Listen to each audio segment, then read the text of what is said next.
It begins with a claim spoken softly over a bleak aerial of Iraqi deserts and ruined neighborhoods: power can rebuild palaces, but it cannot rebuild truth.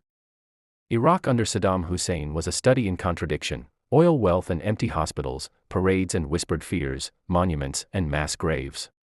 For decades his rule was presented as order and strength; for millions inside the country it was daily terror. This film will not trace his childhood.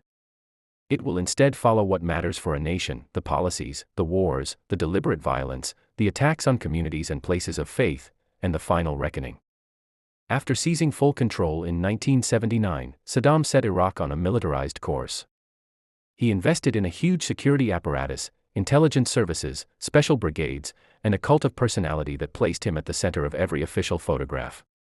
Political opponents disappeared. Tribes and rivals were broken not only by law but by a pervasive climate of fear. Neighbors informed on neighbors, loyalty was bought with privilege and enforced with brutality. The Iran-Iraq War, 1980 to 1988, consumed a generation. What began as a territorial dispute escalated into trench warfare, chemical attacks, and mass casualties. Thousands of villages were emptied, entire districts were poisoned by weapons that left bodies and landscapes scarred for decades.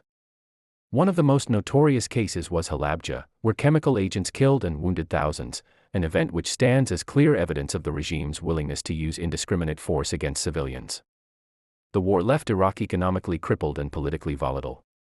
When Saddam invaded Kuwait in 1990, his gamble backfired.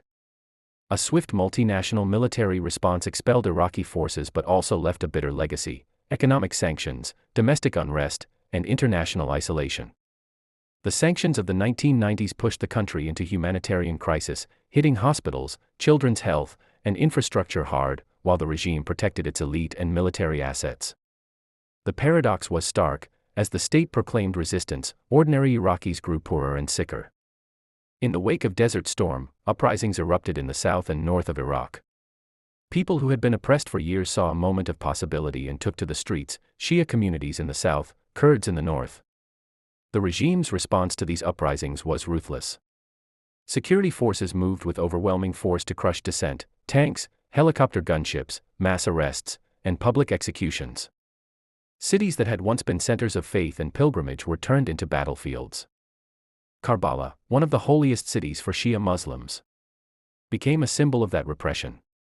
During the 1991 uprisings, the city saw heavy fighting. The shrine areas and surrounding neighborhoods were shelled and damaged. In the government counteroffensive, reports and on-the-ground investigations documented that neighborhoods around the shrines were devastated, and that the shrine complexes suffered structural damage from shelling and gunfire during operations to retake control. The physical scars were accompanied by deep spiritual wounds for the communities who had gathered there for centuries. To understand the weight of those actions, consider what these sites represented: not military installations, but places of faith, memory, and identity. When soldiers fire into neighborhoods that shelter worshippers, when mausoleums and courtyard walls are pockmarked by shell fragments, the injury is both material and moral. After the fighting, locals and religious authorities worked to restore and rebuild the shrines, but the memory of the damage, and the lives lost, hardened sectarian fault lines in Iraq for decades. Saddam's repression was not limited to the Shia South. In the late 1980s,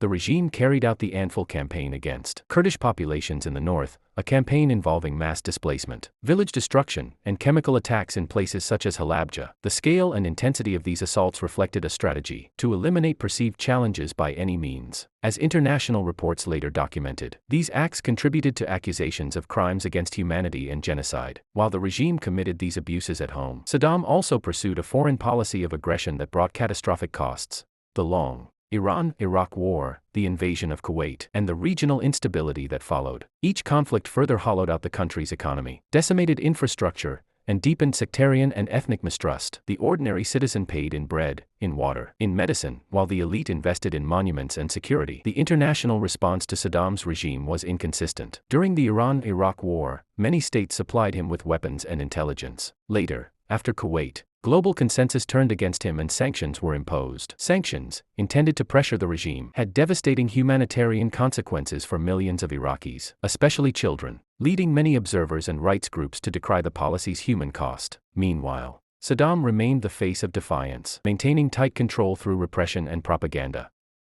By 2003, the United States and a coalition of nations decided to remove Saddam by force, citing weapons of mass destruction and the regime's brutality.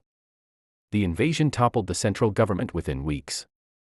Public images of cheering crowds were broadcast around the world as statues fell, yet the aftermath revealed a deeper truth: removing a dictator is not the same as healing a country. The fall of Saddam opened a power vacuum that quickly filled with sectarian militias, insurgent groups, and regional rivalries. Saddam's capture in December 2003, after months in hiding, allowed for a public accountability process. The Iraqi Special Tribunal tried him on charges including the killing of Shia villagers in Dajjal, a case with clear documentary evidence and witness testimony.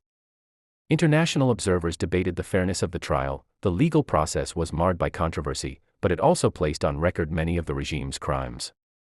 In December 2006, Saddam was executed following his conviction, a moment that closed one chapter but left many questions about justice, reconciliation, and reconstruction unresolved. In the end, Saddam's story teaches a hard lesson: centralized power without accountability becomes cruelty. A nation's institutions, courts, media, civil society, are its firewall against tyranny. When they are dismantled, societies become vulnerable to rulers who will use ideology, fear, and force to hold power.